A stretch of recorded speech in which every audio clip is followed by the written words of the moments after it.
Hi, it's me, Sheila. Welcome to Lovin Sheila, the podcast. Today, we are going to continue our trilogy on relationships and dating.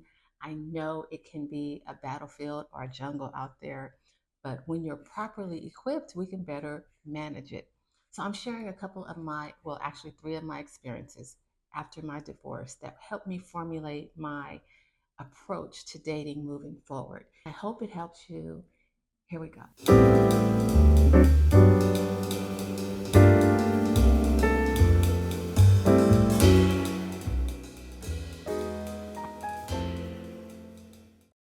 I'm Sheila, your host. I'm divorced. I'm a mother. I was married for 22 years. I'm a career woman. I've been in this profession for 35 years. I'm nearing retirement. I'm an empty nester.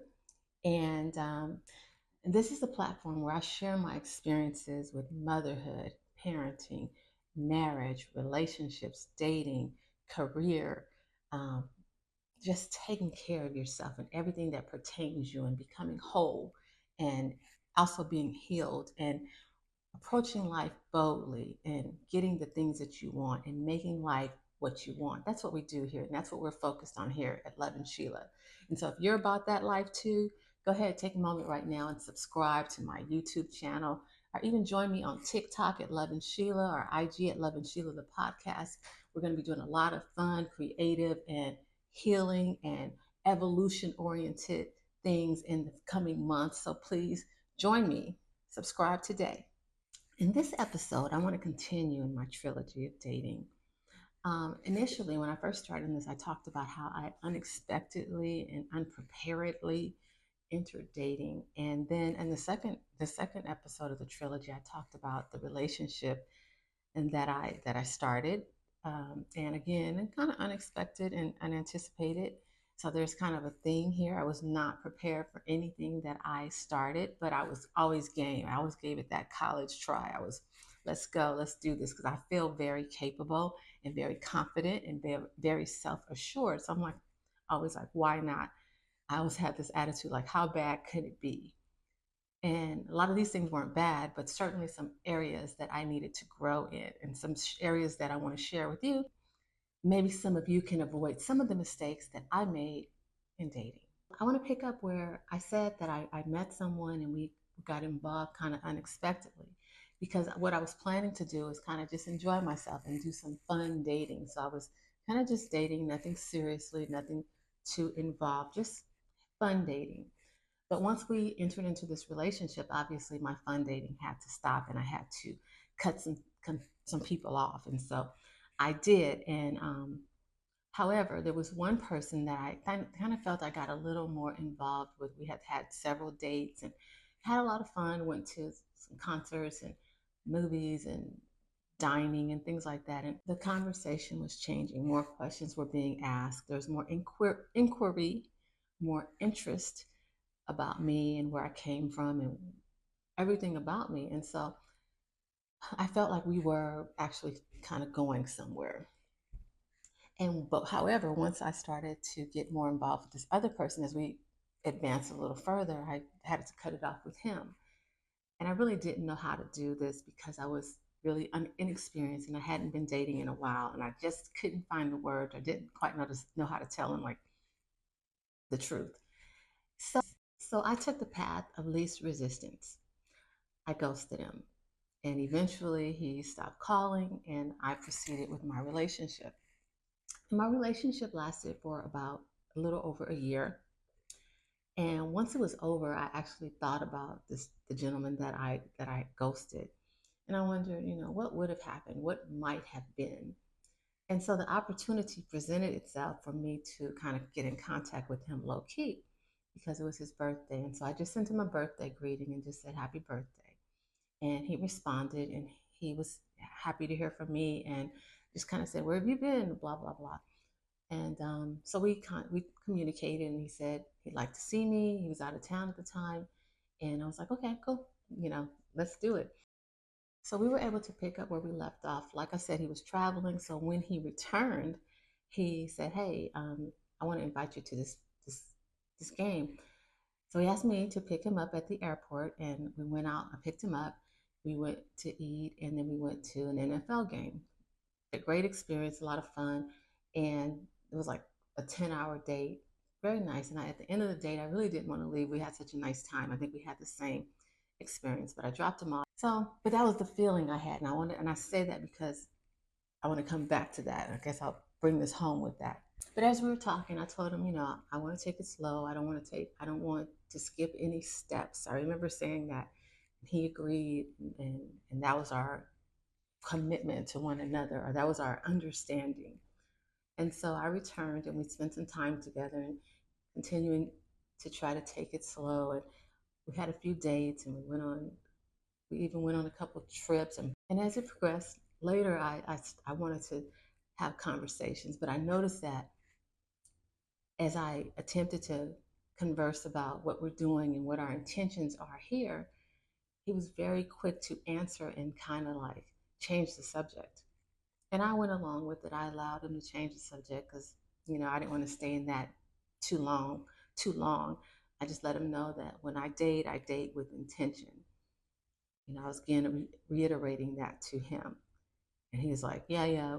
He didn't say it like that, but he was kind of like, yeah, I know, let's go. And I had those conversations. He really wanted to get past it and get back to some surface things and not get too deep on anything. What he did communicate is that he liked me. He thought I was attractive. He liked the way I walk, the way I dress. He loved my hair. He loved my physique. He liked the way that I worked out. So he liked so many things about me. And so I was like kind of feeling myself a little bit, but I realized that those things do not equate to much. They're all just superficial things.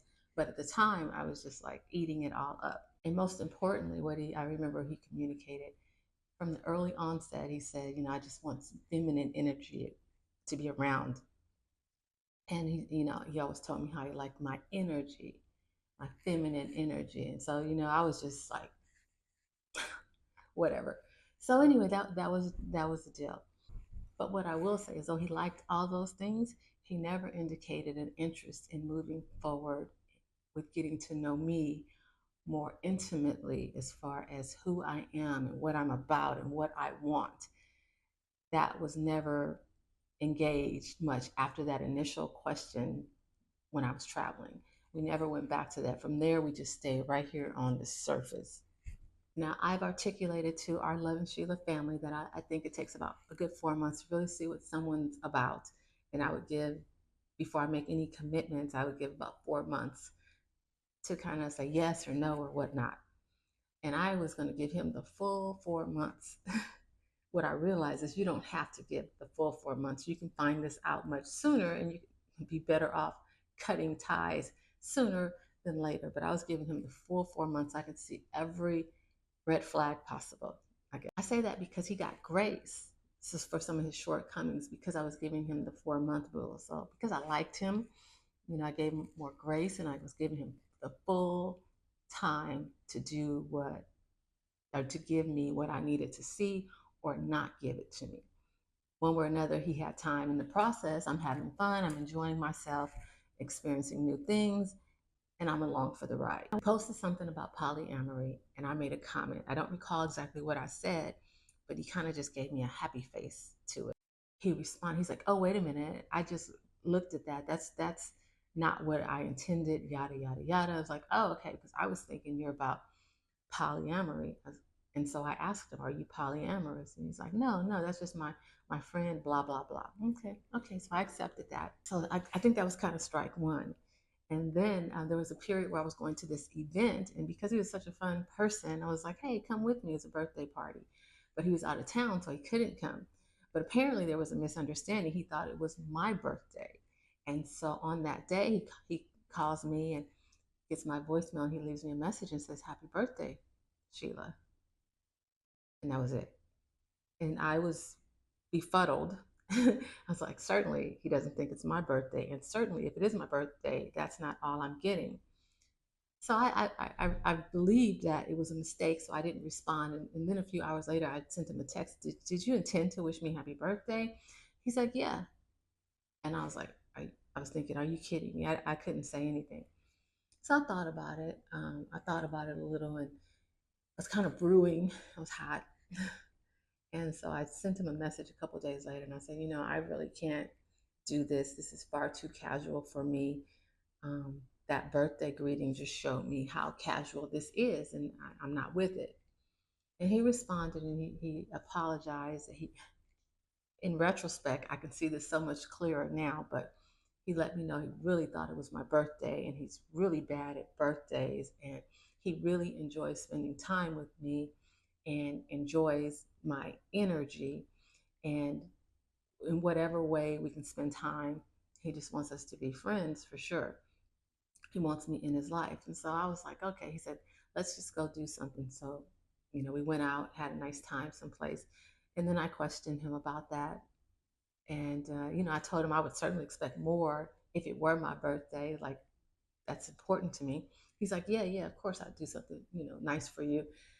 And so we kind of made it through that. And I told my therapist about it, and she brought something to my attention. And she said, well, what did he say about the casual thing?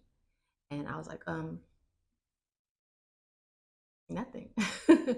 And so she was basically indicating to me where he was speaking quite a bit right then because he didn't respond to the casual thing. So you're still super casual.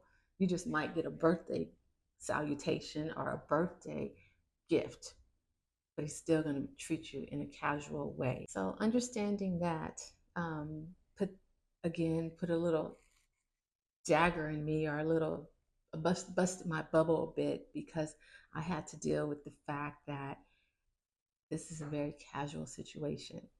And one of the things I liked about him is that he's affectionate. He held my hand, or he put his arm around me, or did anything, things that my ex was not very affectionate. So I was like, I appreciated that. So again, I'm swinging the pendulum. He may not have been committed like my previous was, but he was affectionate, unlike my previous. So again, I have to find a way to stay consistent in what I want and making sure I get all of it and not just an extreme of what I had before. I have to pay attention to that. But we continue to go out, continue to have a good time. And then one day we went to a stage play, and this is one of those stage plays where when it's a black stage play. It was about a relationship. I can't even remember the name of it, but it was just, the crowd was our age, our race. They were a lot like us, and I remember his behavior was different. Like I said, he always was affectionate. He was always, holding my hand, and this was the one time he didn't hold my hand, and I was very offended by it. And I was just offended, and my feeling began to change in regards to how I would deal with him moving forward, because for me it spoke volumes that somehow in this environment he's not as comfortable being affectionate or just being with me. And so it just didn't sit well with me. So his energy was different at that event. And subsequently, my energy was different. I no longer, the subterfuge of the affection, of the time, and the outings or the trips, the holding hands, the feelings of closeness, um, were eradicated in that one event at the stage play of just not holding my hand. And from there, our interaction, I think we saw each other one more time. It just never was the same. All the input that I would give him and all the listening I would give, it just, I didn't have the same interest. My energy changed. My feminine energy, though I was still feminine, it was just not released. And I think because I was like, that's what he liked about me. He could tell me things and share different things with me, and I would give my input or my encouragement, and it was always a safe place. But on that day, just from the hand holding, I realized it wasn't reciprocal. It wasn't a safe place for me, because when I shared, I got nothing. And I started to really realize what I was getting out of this. And that was nothing. There was no reciprocity. There was nothing that I got there was just a really like an emptiness because this relationship was not giving me anything. It gave me adventure and, some fun events, but I can provide adventure and fun events for myself. So what am I gaining from this interaction, from this engagement, from this involvement? He was very clear from the beginning what he wanted from me, um, my energy, my time, uh, my catering, my accommodations, but he wasn't clear on what he was going to offer me. And I did not extract that, nor did I demand that, nor did I have boundaries on what I was willing to give or how close someone could get to me without some type of commitment. So I abandoned my boundaries. He was very clear through his lack of clarity of his intentions. And at my age, there's no reason for me not to understand that. So I would say for all of us, lack of clarity is clarity for us because at this age, there should be no confusion. Lack of clarity is the foundation for a situationship. And that is exactly what we had. There was no intention, there was no clarity, there was no connection, there was no commitment, there was no communication. It was just surface level enjoyment. He was what is called, I guess, a submarine. Like they just pop up enough just to keep you engaged and not really give you anything, but they're up and then they disappear and then they come back, but it offers nothing. And so I had to come to realize that this is offering me a lot of emptiness, and the feeling that I have with him is the same that I would have without him. And so I stopped returning his calls, and I actually ghosted for the second time, I guess you could say. But I did it different this time. Like I would acknowledge some text, "Hi, I'm fine." I just wouldn't engage when he, "Let's go hiking," or "Let's go this." I just didn't. I ignored it. And I didn't want to do my Dear John or have the communication because I had done that already and it wasn't successful. And I didn't want to hear anything he had to say. And I reasoned with myself because I felt like he was polyamorous, but he didn't tell me that. I had to figure it out. So I felt like he could figure out the fact that I'm not fooling with him anymore. Now, this is these I'm telling you these things as a lesson. I'm not saying those are the best ways to handle relationships, situationships, or dating. But this is what I did on my third experience. And it was a learning experience. So that's why I'm telling you this, and I'm telling you this in its raw form because I don't think it's what I would do now. I don't think I would handle it the same now. And that's what I want to share with you is how I could have done that better or what I learned from that. And so if you see some of these things in situations that you're involved in, like I always say, run, get out, let it go, cut it off. You don't have to go through the pain or the confusion, more importantly, of trying to figure it out. The signs are there. So watch, pay attention, be observant, and be discerning. Pay attention to the signs. Now, I'm going to go over a few things with you that I feel were important lessons in this situation. First of all, I started reserving my energy for more meaningful engagements. I don't have time for this superficial, artificial, unauthentic, if that's a word, uh, endeavors.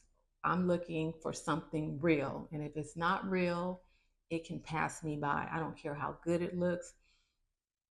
I don't care. I don't care how, whatever it is, pass me by. If it's not meaningful, if it doesn't have substance, if it is not um, something with some depth, leave me alone.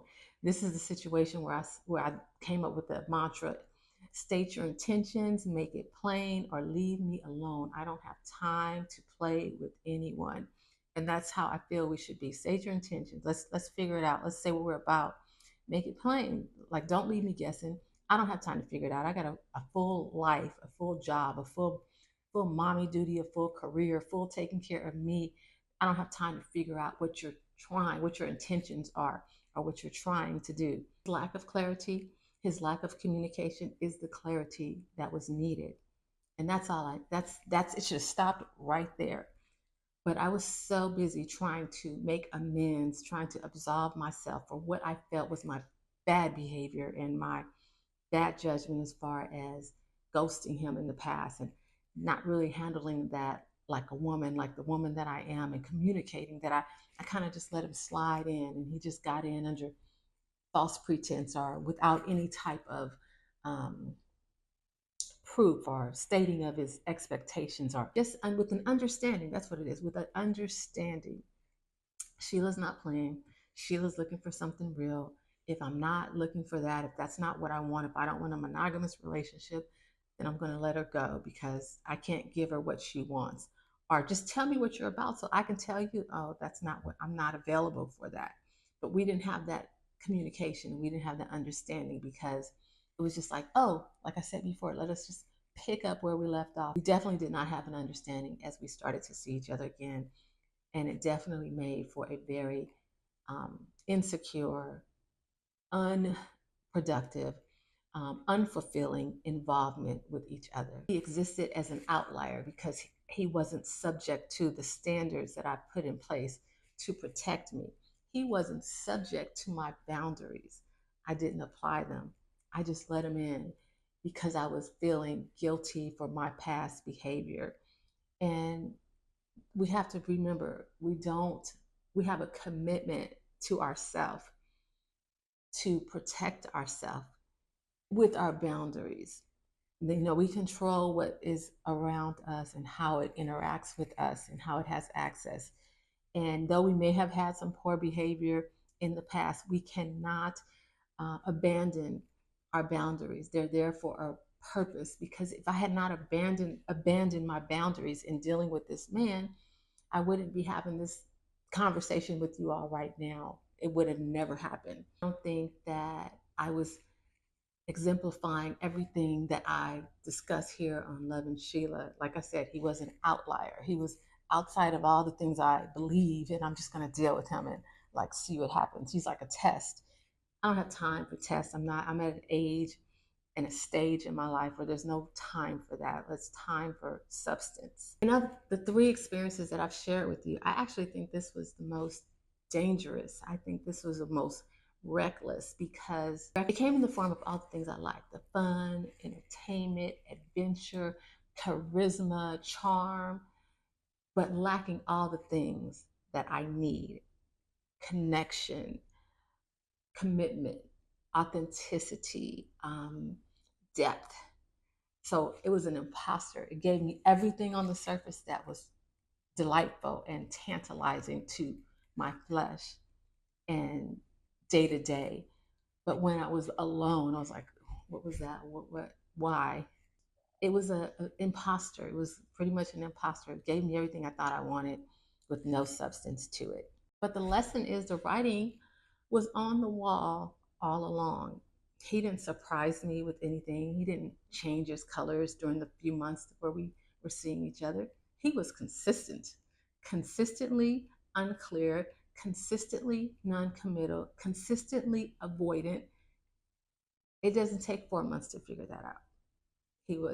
The writing was on the wall from the beginning.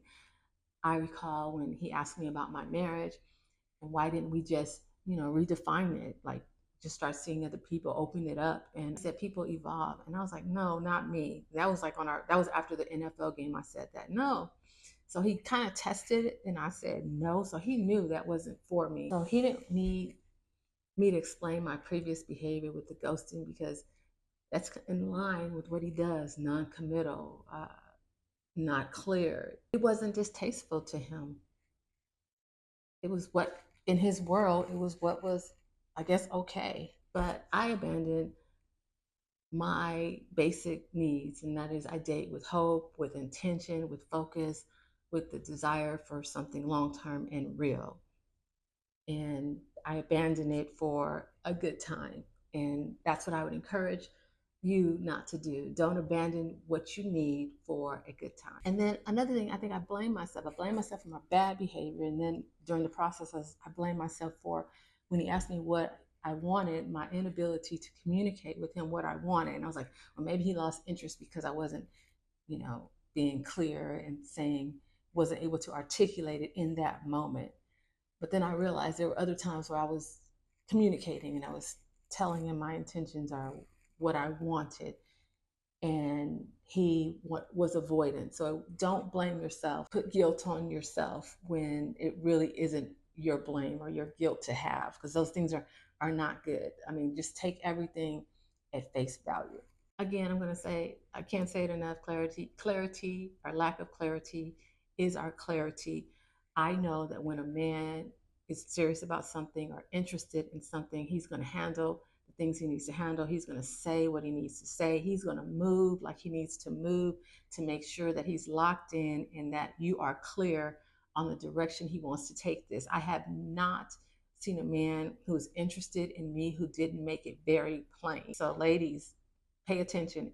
If he's giving you that behavior, if he doesn't want to talk about you, us, where we're going, what this is, if there's no clarity and there's so much confusion, confusion is the antithesis of clarity or commitment.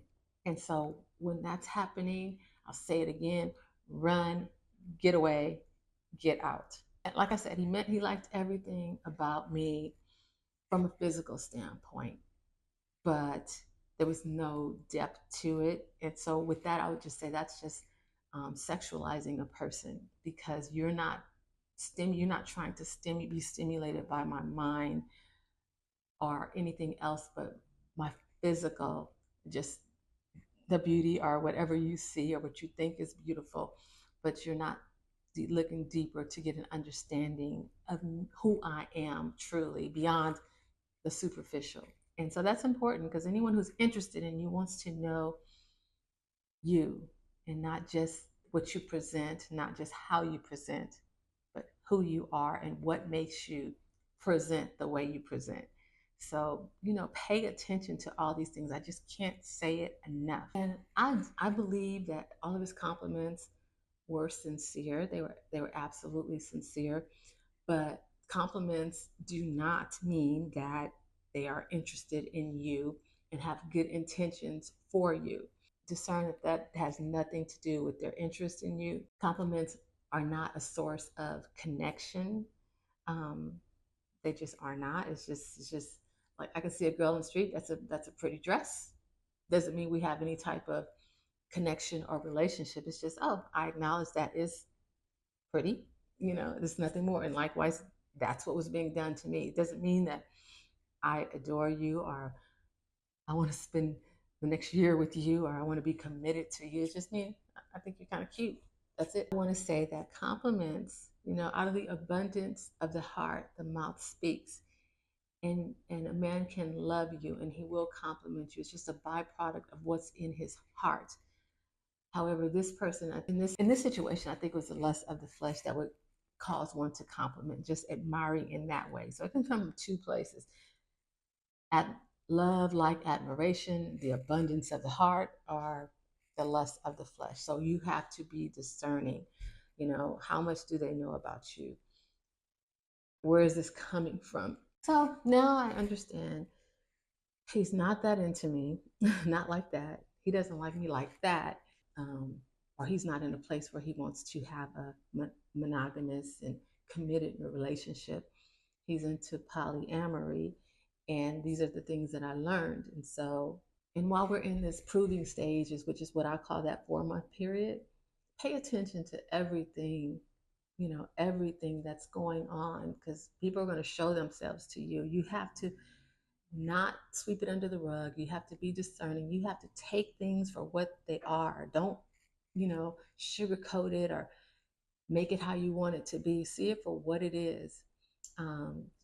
That's necessary if you're going to be equipped, prepared, and making the right choices and decisions in dating. You have to see things clearly for what they are, and you have to make sure you're aligning it with what your wants and needs are, because if you're not, eventually you're going to feel unfulfilled. You're going to feel some emptiness or unhappiness or not quite right within this relationship, or maybe resentment, whatever it might be. So stay connected to you. Don't abandon you for fun, adventure, or a good time, a trip, or whatever it might be. Make sure you stay focused on what you want and what you need. And there are no exceptions to your basic needs. When I say, you have standards, standards are not how tall he is, how much money he makes, what city he lives in. It's just decency and treating you with respect and kindness and consideration and honesty and being trustworthy. These are basic needs. And if they're not meeting you there is no need to go further. You cannot avoid communication. I've struggled with communication within relationships for most of my adult life. And every time I've struggled with it, it has come to bad situations. Things have gotten out of control and they became like bigger than me. You cannot avoid communication. You have to communicate. If there's something that is bothering you, if there's something that you like, if there's something that you love, if there's something that you don't understand, if there's something that you're curious about, or you need some clarity on, communicate. If they care about you, they're going to respond and they're going to appreciate your communication. Hard conversations, easy conversations, can't avoid it. Lean in, have them. That is the foundation again for situationships. If you don't want to communicate, you want a situationship because you need to communicate to avoid it. You need to communicate your wants and needs, what makes you happy, what concerns you. There's no getting around it. So I can't say it enough. Communicate early, often, as needed. I used to have a date in the early stages of my last relationship.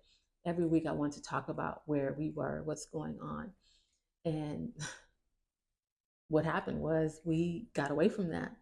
So that was early, like the first 3 months when I was practicing everything Lovin Sheila I could possibly do. In the last few months of the relationship, we got away from that. And look what happened. We're not together anymore because we had to have those check-ins. So I encourage you, have your check-ins. If you're dating someone, if you're trying to get somewhere with them, talk to each other. Talk about us. You can do all the fun things in the world, every trip, every concert, every comedy show, every stage play. But at the end of the day, if there's no connection, and that connection comes from communication, from clarity, if there's no communication, if there's none of that, you're going to feel empty. So we can bypass all the malarkey and the baloney and let's just get to something real. If you want to just be a fun girl, if you just want to have fun, if you've got time for it, don't communicate. But if you want something real, you're going to have to communicate and build that connection. And that connection will help you to feel fulfilled. Because I think in relationships, that's what we want. We want to feel fulfilled. We don't want to be with someone and be lonely. And believe me, you can be with someone and feel very lonely because you can't share the things that are on your heart. You can't share what you had a dream about last night. You can't share your fears, or you can't share the different things that are going on in your life because they don't care. They're not connected. So that's a very lonely place. And we want someone where we can share these things with, that we can do life with. And you can't do life with someone who's unwilling to reciprocate and to give you what you need and to be a safe place for you. Kind of a red flag for me has been these gentlemen who like to say, it's feminine energy. Every guy that's ever talked about feminine energy to me has been such a red flag. It's scary. But our energy, our feminine energy, is not for sale. The peace that I might bring you, the calm, the gentleness, the love, the sensitivity that I might bring you, it's not for sale. And it's not available to anyone without some reciprocity, without them likewise showing me a safe place. I'm gentle, I'm not combative, I'm kind, but this is not available to the masses. This is special. There are boundaries. I'm not giving out my special sauce to everyone. It has to be earned. You have to prove to me that you are interested, that you are pursuing a connection. I'm not here just to throw out my energy and make you feel better. It's not for that. And so beware, because sometimes it seems like that's more of a taker orientation. They're here to take whatever you can give, but what are they willing to give? And we need to know, what is the exchange rate for our energy, our quote unquote feminine energy. We give that, and what do we get? A situationship. What are you offering? I'm giving you my love and my time and my everything I have. What are you offering? So before you get that, I've got some boundaries, and we need to see what you're all about. Finally, I'll say, don't be afraid. I talked about this in my previous episodes, this choose me thing. Once they choose you and we feel so honored and we go along with it. No, what are you offering? What am I accepting? Yes, I'm a valuable person and I would choose me, but I'm not giving myself that easily. So I need to make sure, and I need to see what it is you're offering. Are you offering connection, commitment, communication, a safe place for me, loved and cared for, all these things. And with that, we can say yes, but if we're not getting those things, which are some core needs of ours, and we don't be afraid to resist or reject it. If they don't have, if they're not giving you clarity, if they don't show emotional availability, keep moving, sisters. Just keep on moving. Uh, Trust me. So those are my experiences after marriage, after my divorce. And like I said, most of them were unexpected. And it's kind of like I didn't land on Plymouth Rock. Plymouth Rock landed on me. But since I'm here, might as well make the most of it and let's see what we can do with this. And I learned so much, and I think it equipped me for the future and whomever I meet next and how I'm going to approach it. I'm not saying that I've arrived. I'll still make mistakes. I'm still prone to it. I still have some stinking thinking here and there, but I have progressed. I know how to recognize the red flags. I know how to choose better and to make better decisions and to not compromise my boundaries and who I am and not forsake my wants and needs because I want to be with someone.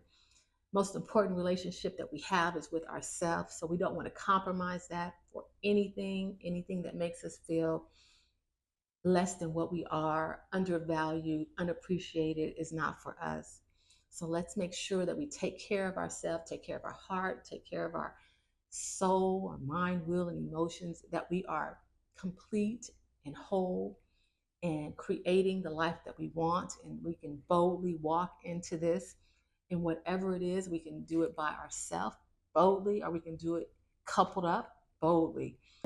And remember, we're going to be content in whatever state we're in. So if we're in between, or if we are in a relationship, or if we're not in a relationship, we're content because we're good with ourselves. That's what I'll leave you with. I hope you learned. I hope you were able to see yourself in some of my situations and we could navigate how we could do this better in the future so that we can avoid the situationship.